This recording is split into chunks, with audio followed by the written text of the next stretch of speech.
잘 나가던 KF-21이 또다시 뒤통수를 맞을 위기에 놓였습니다. 많은 국민들이 KF-21을 둘러싼 인도네시아의 만행에 불쾌한 감정을 느끼고 계시는 상황에서 이번에는 사우디아라비아가 갑자기 다른 전투기에 관심을 드러냈습니다. 해외 매체의 보도에 따르면 사우디아라비아가 다수의 라팔 전투기를 도입할 수도 있다는 가능성이 제기되었는데요. 해당 기사의 제목만 보면 마치 한국과 6세대 전투기를 공동 개발하고 싶다던 사우디아라비아가 갑자기 태도를 돌변한 것처럼 보입니다. 한국 방산 무기가 전 세계에서 인정을 받는 와중에 KF-21만 호구 신세를 면하지 못하는 것처럼 느끼실 수도 있을 것입니다. 게다가 라팔은 KF-21의 개발 초기 단계에서부터 국내외 매체들이 주요 경쟁 상대가 될 것으로 전망했던 전투기인 만큼 사우디아라비아가 라팔을 도입하게 되면 마치 KF-21이 시장 경쟁에서 밀려난 것처럼 보일 수 있다는 우려까지 동시에 제기되고 있는데요. 하지만 그 속을 자세히 들여다보면 사우디아라비아가 진심으로 라팔을 도입할 속셈은 없는 것으로 보입니다. 그래서 준비했습니다. 오늘은 사우디아라비아의 라팔 도입 가능성 이면에 가려진 숨겨진 내막에 대해 자세히 알려드리겠습니다.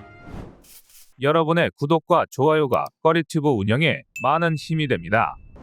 사우디아라비아는 한국 방위 산업의 중동 거점과도 같은 국가였습니다. 중동에 위치한 국가 중에서 사우디아라비아만큼 한국산 무기를 많이 도입한 나라는 없는데요. 이미 사우디아라비아는 4조 2천억 원 규모의 천궁2 도입을 비롯하여 K239 천무와 비궁 도입까지 한국 무기를 도입하기 위해 수조 원이 넘는 천문학적인 금액을 쏟아붓고 있습니다. 심지어 한국의 KF-21에 적극적인 관심을 표명했던 나라이기도 했습니다. 사우디 방산 전시회에 참석한 알사우드 사우디 국방부 장관이 직접 카이와 KF-21에 대한 이야기를 나누기도 했으며 한국과 차세대 6세대기 공동 개발에도 적극적인 관심을 드러냈을 정도로 한국과 사우디아라비아의 관계는 탄탄대로처럼 보였습니다. 그런데 갑자기 해외 군사 매체인 글로벌 디펜스 뉴스에서 사우디아라비아가 프랑스의 라팔 전투기 54대를 구매할지도 모른다는 소식이 전해진 것입니다. 이러한 기사를 접하는 많은 분께서는 사우디아라비아가 한국의 KF-21을 두고 간만 보다가 다른 나라의 전투기를 구매하려는 것으로 생각하실 수 있으실 겁니다. 인도네시아로 한바탕 홍역을 치른 한국의 입장에서는 사우디아라비아의 이러한 행보가 심히 우려스러울 수밖에 없는데요. 하지만 걱정하실 필요는 없습니다. 결론부터 말씀드리자면 사우디아라비아가 대규모의 라팔 도입을 진행할 이유가 전혀 없기 때문입니다. 그렇다면 해외 군사 매체에서는 어째서 사우디아라비아가 50여 대 이상의 라팔을 도입할 수 있다는 전망을 내놓은 것일까요? 사실 사우디아라비아가 제일 먼저 원했던 전투기는 KF-21과 라팔이 아니라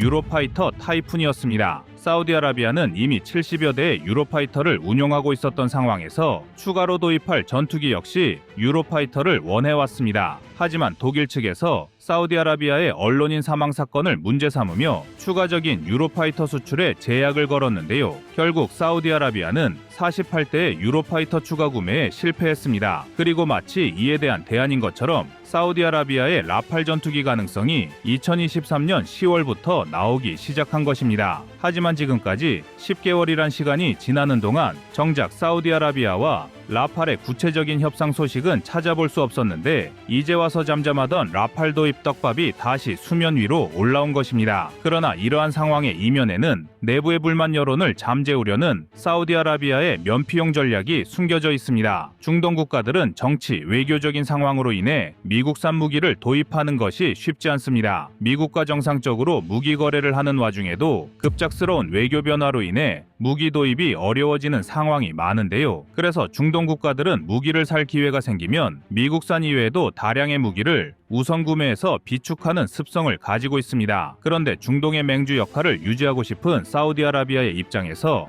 8년이란 시간 동안 48대의 유로파이터 추가 도입에 공을 들이고도 독일의 반대로 전투기 도입이 좌절되니 이러한 분위기를 반전시키고 독일처럼 무기 판매를 반대하는 나라를 압박하기 위한 정치적 카드로 라팔을 꺼내든 것입니다. 마치 라팔을 살 것처럼 바람을 잡아 유로파이터 구입 실패에 대한 부정적인 여론과 독일의 입장을 반전시켜보려는 뻥카인데요. 그렇다면 KF-21도 바람잡이 역할에 그치는 것이 아니냐고 반문하시는 분들도 계실 것입니다. 것입니다. 하지만 KF-21과 라팔의 입장 차이는 하늘과 땅만큼 큰 차이를 보입니다. 단연간 사우디아라비아 공군의 행보를 살펴본다면 지금 사우디가 필요한 전투기는 유로파이터와 라팔이 아니라 KF-21이란 것을 보다 확실하게 알 수 있기 때문입니다. 사실 사우디아라비아가 진심으로 원하고 있는 전투기는 5세대 이상의 최신 전투기입니다. 하지만 현재 사우디아라비아는 그 어떠한 방법을 동원하더라도 5세대 이상의 전투기를 도입할 방법은 전무합니다. 미국과 사우디가 상호 간의 관계 개선을 시도하고는 있지만 설령 사우디가 미국의 마음을 다시 얻는다고 하더라도 가장 가까운 일부 우방에만 판매하는 F-35 전투기는 구입 승인을 받지 못할 확률이 높습니다. 실제로 아랍에미리트가 먼저 F-35 도입을 검토하였지만 최종적으로 조 바이든이 해당 계약을 취소시키면서 도입에 실패한 사례가 있는 만큼 사우디가 F-35를 도입할 확률은 극악에 가깝습니다. 또한 사우디아라비아는 한때 중국이 개발한 FC-31을 도입하려는 시도를 보이기도 했는데요.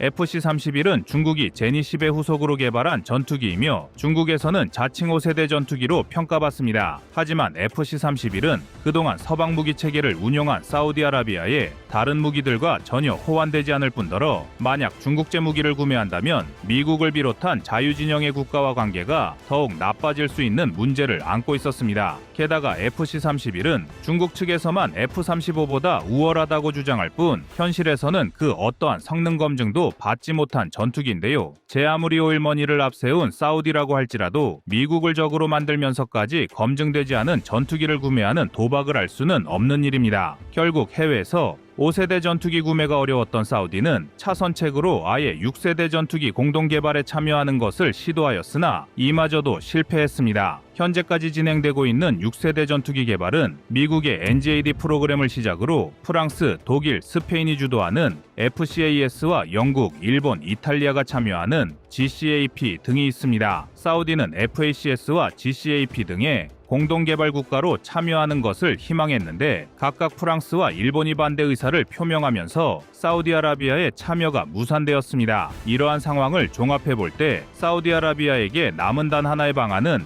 KF-21만 있습니다. 지금까지 생산되고 있는 전투기 중에서 극히 일부 기종만 존재하는 5세대 스텔스기를 제외하면 한국의 KF-21만큼 최신 기종은 전혀 없습니다. 사우디아라비아가 운용하고 있는 유로파이터는 2003년에 처음으로 배치된 기체이며 라팔은 2001년에 처음으로 배치에 들어간 전투기입니다. 실전 배치를 기준으로도 이미 20년이 넘은 전투기들이며 심지어 초도 비행을 기준으로 잡는다면 무려 30년이 지난 전투기인데요. 게다가 사우디아라비아가 운용하고 있는 유로파이터 중 약 30%는 신뢰성과 유지비 문제로 악평을 받은 트렌치2 버전입니다. 또한 사우디가 도입할 수 있다는 라팔은 4.5세대 전투기의 핵심인 에이사 레이더조차도 초기 모델에선 탑재하지 못해 뒤늦게나마 기계식 레이더에서 에이사 레이더로 성능 개량을 진행했을 정도로 문제가 많았습니다. 반면에 KF-21은 2022년에 초도 비행에 돌입하여 2024년 7월에 본격적인 생산 작업에 들어간 신형 기체입니다. 세 기체 모두 같은 4.5세대로 분류가 되어 있기는 하지만 20년이 훌쩍 지나는 시간 동안 뒤늦게 여러 개량을 거쳐온 기체를 처음부터 첨단 장비와 함께 생산되는 KF-21과 비교하는 것은 어불성설입니다. 동급의 세대로 분류되고 있지만 KF-21은 라팔보다 훨씬 더 뛰어난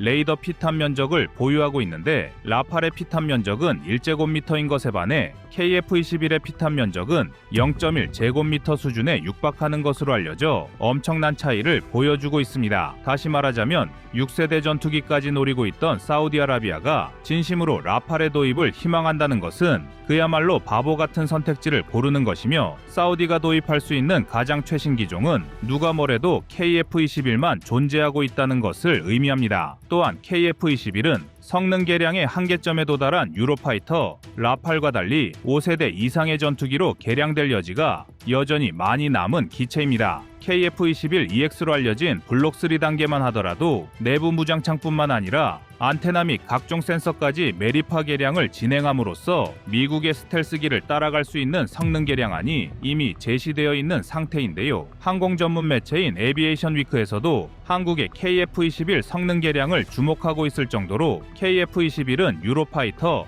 라팔과는 차원이 다른 전투기로 개량될 예정입니다. 당연히 사우디아라비아의 입장에서도 이미 준스텔스기로 평가를 받는 KF-21을 도입해서 운용함과 동시에 프랑스, 일본에게 퇴짜를 맞은 6세대 전투기 공동개발 사업을 한국과 진행하는 것이 훨씬 더 현명하고 효율적인 선택지가 될 것인데요. 프랑스가 참여하는 FCAS, 일본이 참여하는 GCAP의 모든 국가를 합쳐도 정작 5세대 스텔스기를 개발한 나라는 아무도 없습니다. 모두 4.5세대 전투기에서 6세대로 퀀텀 점프를 꿈꾸다가 정작 사업들이 연기될 위기에 놓여 있는 게 현실입니다. 하지만 한국은 4.5세대 KF-21을 순차적으로 5세대, 6세대로 개량할 예정이기 때문에 개량 작업의 성공 확률 역시 한국이 더 높다고 할 수 있으며 다분히 정치적인 이유로만 언급되는 라팔의 도입 가능성을 두고 우리 대한민국이 굳이 일희일비할 필요는 전혀 없습니다. 계속해서 중동의 맹주 위치를 지키려는 사우디와 세계 최고의 4.5세대 전투기를 개발한 한국의 지속적인 방산 협력을 기대해 보겠습니다. 여러분의 구독과 좋아요가 꺼리튜브 운영에 많은 힘이 됩니다. 다음은 24년 7월 31일 영국 GCAP 축소 위험 영상입니다. 일본은 과거부터 전통적으로 무기 개발과 도입에 있어 호구 소리를 면치 못하는 나라입니다. 일본은 같은 무기를 구매하더라도 남들보다 더 많은 비용을 들여 손해를 보거나 그다지 뛰어나지 않은 무기에 막대한 예산을 낭비하기로 유명한데요. 이번에는 6세대 전투기 개발을 목표로 진행하던 GCAP 사업이 좌초될 수 있는 위기를 맞이했습니다. GCAP 사업은 영국, 이탈리아, 일본이 전투기를 공동으로 개발하여 일본이 기존에 운용하고 있던 F2 전투기를 대체할 신형 6세대 전투기를 개발하는 것이 목표였습니다. 계획되어 있던 일정만 놓고 보면 2026년에 본격적인 시제기 제조에 착수하여 2028년부터는 지상시험에 돌입 후 각종 성능 검증을 거쳐 2035년부터 실전 배치에 들어가는 것으로 진행되고 있었습니다. 또한 탑재될 예정의 첨단 기술력에서 현존 전투기의 레이더 시스템보다 1만 배의 데이터를 처리할 수 있는 성능을 갖출 예정이거나 30대 이상의 무인기를 동시에 통제할 수 있는 인공지능을 갖춘 슈퍼컴퓨터를 탑재할 예정이었습니다. 대외적으로 홍보하는 성능과 개발 일정만 놓고 보면 정말 세계 최강의 6세대 전투기가 나올 것처럼 과장되었었는데요. 하지만 정작 새로운 영국 정부에서 소극적인 자세를 보이며 국내외군 전문가들로부터 해당 사업이 지연되거나 아예 무산될 수 있다는 우려가 제기되고 있습니다. 그리고 영국에서 GCAP 사업을 재검토하려는 것은 과도하게 긴 개발 연구 기간 때문입니다. 변수가 단 하나도 발생하지 않고 정상적으로 예정된 개발 기간을 따라가도 2035년이 되어서야 실전 배치가 가능한 GCAP를 기다리기에는 현재 유럽과 영국의 안보 상황이 그리 여유롭지 못한 것인데요. 유럽의 일부 지도자들과 군 전문가들은 3년에서 5년 이내에 러시아와 유럽 간에 직접적인 군사 충돌이 발생할 것으로 전망하고 있으며 이에 따라 영국은 개발까지 최소한 10년 이상이 소요되는 GCAP에 막대한 예산을 투자하는 것보다는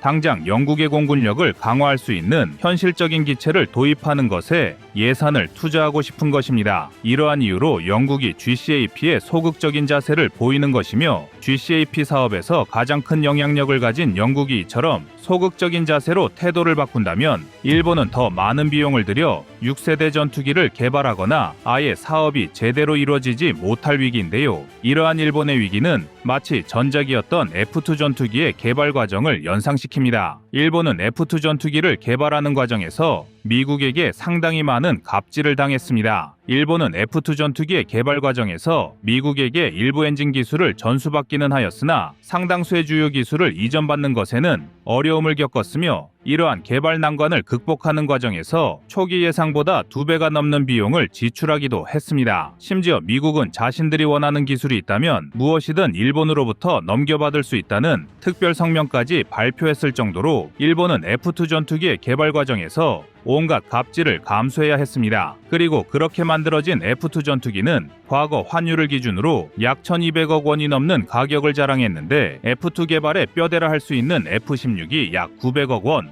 F2보다 20년 이후에 나온 신형 기체인 KF-21이 약 1100억 원의 가격인 것과 비교하면 2000년도에 양산되기 시작한 F2의 가격이 터무니없이 과도한 비용이라는 것을 바로 알 수 있는데요. 그랬던 일본이 이번에는 F2 전투기를 대체할 6세대 전투기 개발 사업에서 영국으로 인해 또다시 호구가 될 위기에 직면한 것입니다. 하지만 더 놀라운 것은 일본이 방위 산업에서 이러한 모습을 보이는 것이 전투기에만 국한된 것이 아니라는 점입니다. 방위 산업에서 일본이 보여준 뻘짓은 헬기 도입에서도 그대로 드러났으며, 대표적인 사례로는 아파치 헬기 도입 사업이 있습니다. 일본은 총 63기의 AH-64D 롱보우 아파치 블록2를 라이선스 생산하기 위한 계약을 체결하고 생산 라인까지 확충하였는데, 정작 보잉이 블록3 개발을 핑계로 블록2의 생산 중단을 고려하는 문제가 터지고 말았습니다. 이로 인해 일본은 처음 계획했던 63기의 아파치 헬기 중에서 겨우 10세대만을 생산했으며, 라이선스 생산을 위해 막대한 투자를 아끼지 않았던 일본의 방산업체는 모든 손해를 떠안을 위기에 내몰렸는데요. 결국 마지막 아파치 헬기 세대에는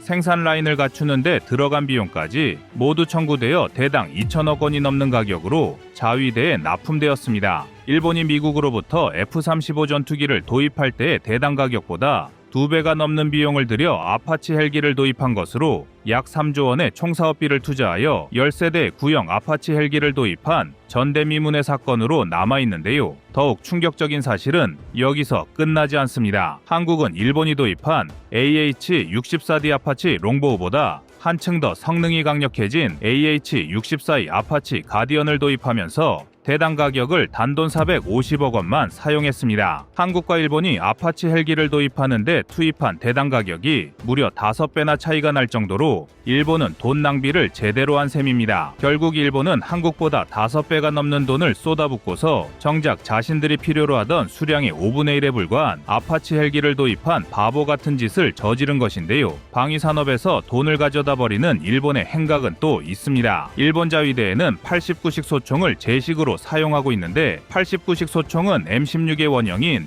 AR-15를 더 저렴하게 생산하기 위해 개량된 AR-18을 모델로 개발된 소총입니다. 그런데 일본은 무려 400만 원이라는 가격에 89식 소총을 생산하고 있다는 것이 문제인데요. 소총의 가격이 400만 원이라는 것은 비싸기로 유명한 헤틀러 운트코흐의 HK-416 소총을 2정이나 구매할 수 있는 금액이며, HK-416은 네이비실이 빌라덴 사살 작전에서 사용했을 정도로 실전에서 그 성능을 입증한 소총입니다. 저렴한 가격에 AR-18을 모델로 생산한 89식 소총을 특수부대가 실전 검증까지 마친 HK-416보다 2배의 가격을 주고 생산하는 것이 일본의 현실인데요. K2 소총이 대량 생산 체제에서 약 60만 원대까지 생산 단가를 낮췄던 것과 비교하면 일본 방위 산업의 돈 낭비가 더욱 크게 체감될 것입니다. 게다가 이스라엘에서 생산 공정과 단가를 최소화하기 위해 개발한 미니우지 기관단총을 카피해서 450만 원 상당의 미네베아 PM9 기관단총을 생산하는 등 일본의 무기는 상식밖의 행보를 보여주고 있습니다. 이렇듯 일본은 제조업 강국이란 이미지와 다르게 방위 산업에 있어서는 막대한 생산 단가 증가와 글로벌 호구 노릇에서 절대 벗어나지를 못하는 모습을 확인할 수 있습니다. 하지만 우리 대한민국은 이러한 일본과는 정반대의 행보를 걷고 있어 전 세계의 주목을 받고 있으며, 방위 산업에서는 확실한 기술력과 생산 라인을 갖추고 있는 것으로 정평이 나 있습니다. 먼저 전투기 개발 분야에 있어서는 일본이 따라올 수 없는 역량을 과시하고 있는데요. 일본의 F2 전투기의 개발 과정에서 미국의 갑질에 시달리며 과도한 비용을 투자한다거나 영국으로 인해 GCAP 개발이 흔들리는 것과 달리, 한국은 FA-50과 KF-21이란 뛰어난 기체를 개발하는 데 성공했습니다. 대한민국은 F-16 전투기를 도입하는 과정에서 절충교역을 통해 초음속기를 개발할 수 있는 기술을 이전받는 데 성공했으며, 이를 기반으로 T-50 고등훈련기를 개발했습니다. 그리고 T-50을 개조한 FA-50을 통해 경전투기 시장에 진출하였으며, 이러한 개발 과정에서 획득한 기술을 토대로 4.5세대 전투기인 KF-21을 탄생시켰습니다. F2 전투기가 미국의 갑질과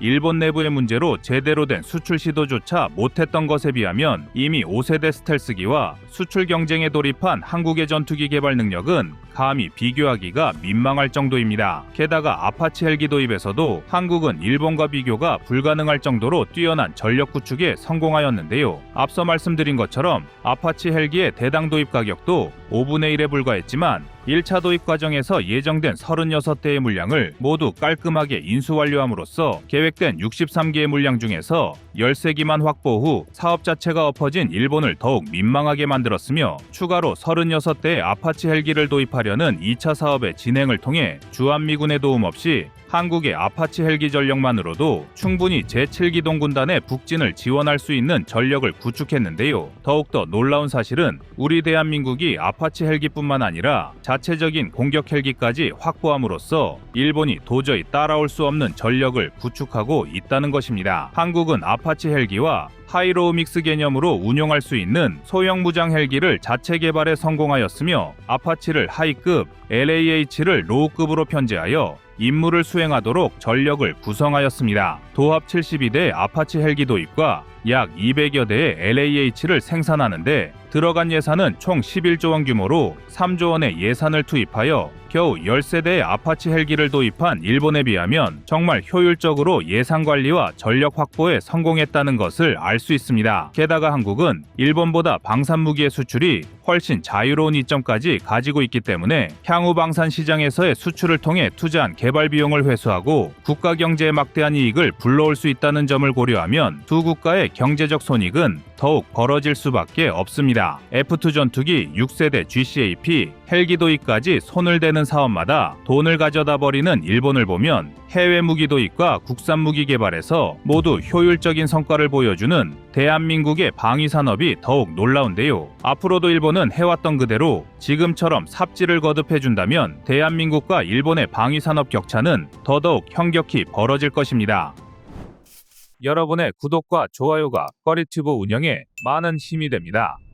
다음은 24년 7월 19일 일본 방산 비리 영상입니다. 한일전 구도로 좁혀지던 캐나다의 차기 잠수함 도입이 한국 쪽으로 급격히 기울어지는 일대의 사건이 발생했습니다. 그것은 바로 일본 내부에서 무려 100억 원대의 핵폭탄급 방산 비리가 발생한 것인데요. 일본의 가와사키 중공업은 해상자위대가 보유한 잠수함 25척 중 절반에 가까운 12척의 수리를 맡고 있었던 일본 방위 산업의 핵심 업체 중 하나입니다. 그러나 이번에 밝혀진 초대형 비리 사건으로 인해 가와사키 중공업이 그간 쌓아온 공든탑은 완전히 무너질 위기에 처했습니다. 가와사키 중공업은 지난 6년간 잠수함 수리 계약 체결을 위해 하청업체들과 하지도 않은 거래를 있는 것처럼 가짜 거래 내역을 작성해 10억여엔 한화로 약 100억 원 가까이를 비자금으로 조성했습니다. 이는 방산업체가 검은 돈 조성을 위해 잠수함의 원가를 부풀렸다는 의혹이 제기되고 있으며, 결국 일본이 6천억 원 이상을 들여 건조한 타이게이급 잠수함에 대한 신뢰도까지 저하될 것이란 분석이 제기되고 있습니다. 특히 캐나다의 잠수함 도입 사업에서 대한민국과 치열한 경쟁전을 펼치고 있는 일본 입장에선 이번 비리 파문이 악영향을 미칠 것이 자명한 상황인데요. 비리에 대해 엄격하게 생각하는 캐나다 입장에서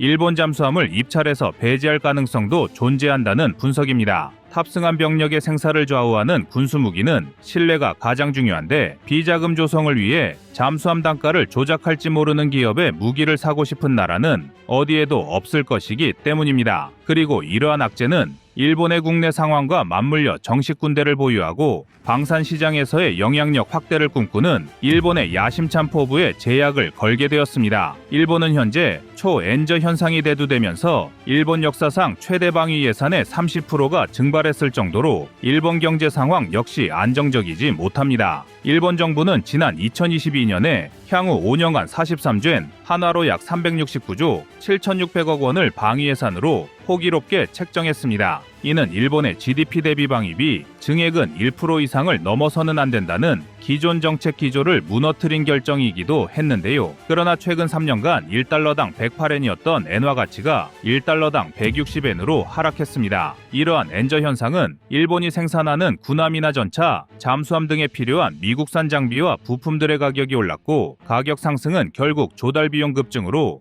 방위비가 불필요하게 많이 지출되게 되었음을 의미합니다. 국방비 증액이 무색하게 되어버린 일본은 이제 계획했던 것처럼 국방을 유지하기 위해서는 오히려 예산을 늘려야 하는 아이러니한 상황에 직면하게 된 것입니다. 게다가 일본 방위 산업이 무기 생산에서 첨단 기술과 부품을 상당 부분 해외에 의존하고 있던 점도 큰 악영향을 끼쳤습니다. 국산화 비율이 60% 정도에 불과하다 보니 엔저와 현상 같은 경제적 변화에 크게 요동치게 된 건데요. 대조적으로 대한민국은 국산화 비율이 매우 높은 국가 중 하나로 지상무기 국산화율은 약 90%에 달하고 전반적으로 모든 분야에서 약 70에서 80% 수준이라고 평가받는데요. 특히 잠수함, 전차, 자주포, 군함과 같은 주요 무기 시스템은 물론이고 첨단 레이더와 자주포의 파워팩 등을 독자적으로 개발해 국제경제 시장의 변화에 크게 영향을 받지 않습니다. 이는 국산화가 궁극적으로 해외 방산 시장에서 수출 경쟁력 강화에 중요한 요소 중 하나임을 방증하는데요.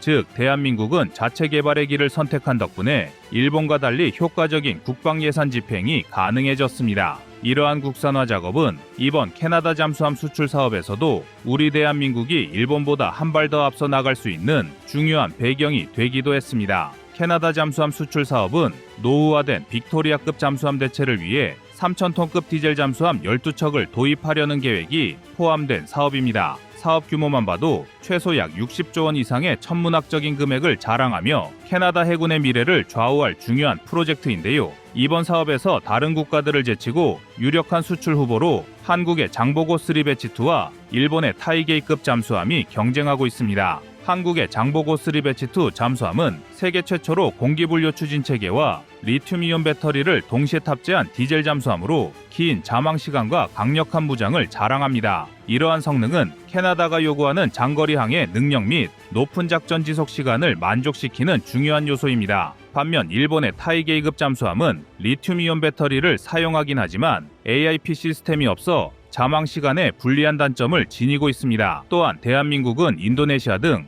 여러 국가에 잠수함을 수출한 경험이 있지만 일본은 전무하다는 점에서 경험 부족이 지적되었으며 일본은 이러한 자신들의 단점을 보완하기 위해 여러 방산업체가 컨소시엄을 구축하려 시도했었는데요. 하지만 이 와중에 터진 일본 방산업체의 대형 비리 사건은 대한민국이 잠수함 시장에서 본격적으로 독주 체제를 구축할 수 있는 중요한 발판으로 작용할 수 있습니다. 여기에 이번 하와이에서 진행한 림팩 훈련에서 캐나다군의 고위 관계자들이 캐나다 수출 사업에 참여한 장보고 3 배치2보다 한 단계 낮은 이범석함을 둘러보며 큰 호평을 한 것도 한국에게는 긍정적인 신호입니다. 크리스티안 모난 연합해군 구성군 사령관은 이범석함에 대해 훌륭하고 완벽한 잠수함이라며 극찬을 아끼지 않았는데요. 캐나다의 잠수함 도입 사업에 참여할 잠수함보다 훨씬 낮은 체급의 잠수함을 두고도 극찬을 한 캐나다에서 그보다 한층 더 우월한 장보고 3 배치2를 두고 부정적으로 평할 이유는 전무합니다. 더하여 일본에서 대형 악재가 터지자마자 캐나다 연합 해군 구성군 사령관의 호평은 캐나다 수출 사업의 결정적 추가 한국으로 기울어졌다고 해석해도 과언은 아닙니다. 림팩 훈련에 참가한 이도엽 이범석 함장은 이범석함의 림팩 훈련 참가에는 3가지 의의가 있다고 전했는데요. 그중 하나로 캐나다 잠수함 수출을 위한 분위기 조성을 이야기했습니다. 그만큼 대한민국 군내에서도 캐나다에 대한 잠수함 수출 사업에 사활을 걸었음을 의미합니다. 특히 이번 캐나다 잠수함 도입 사업에는 단순한 무기 수출 외에도 운영과 유지 보수에 대한 내용도 포함되어 있습니다. 따라서 성공적인 수출을 위해 캐나다와의 지속적인 협력과 기술 이전, 그리고 신뢰할 수 있는 군수 지원 약속이 필수적입니다. 하지만 우리 대한민국은 이미 유지 보수에 대한 준비도 철저하게 마쳤는데요. 한국은 캐나다의 방산업체인 바브콕과 협력하여 캐나다 해군의 빅토리아급 잠수함 유지보수 지원을 수행해온 경험이 있습니다. 캐나다의 입장에서 우리 대한민국은 자신들의 함정을 안정적으로 유지보수해주는 신뢰도 높은 국가인데요. 방산비리로 얼룩진 일본의 경쟁업체와 이미 캐나다의 방산무기가 원활하게 운용될 수 있도록 유지보수를 지원하는 한국 중에서 캐나다가 한국의 손을 들어줄 것이란 점은 자명한 사실입니다. 더하여 일본에서 터진 핵폭탄급 비리 파문과 관련하여 미국, 캐나다, 유럽 등 국제사회는 일본 방산업체에 대한 신뢰를 재검토하고 있습니다. 방산시장이라는 게 단순히 시장의 논리만 적용하기에는 국가안보라는 중대한 요인이 포함되어 있다 보니 일본 정부에게 이번 비리 파문은 단순한 스캔들을 넘어 신뢰 회복을 위한 긴급한 대책을 마련해야 하는 위기에 직면했습니다. 그리고 이는 대한민국에겐 더할 나위 없는 기회로 찾아왔습니다. 우리 대한민국은 현재 캐나다뿐만 아니라 사우디아라비아와 폴란드 등으로 잠수함 수출 확대를 시도하고 있는데요. 일본이 방산 비리로 휘청이는 상황에서 한국의 북미 시장 진출이 확정된다면 연쇄적으로 유럽, 아시아 등의 추가적인 잠수함 수출까지 시도할 수 있다는 점에서 이번 기회를 절대로 놓쳐서는 안 되는 상황입니다. 전 세계에서 방산 기술력을 인정받는 한국과 비리로 얼룩진 일본의 방위 산업 현실이 극명하게 나뉘는 순간인데요. 여러분의 생각은 어떠신가요? 이상 꺼리튜브였습니다.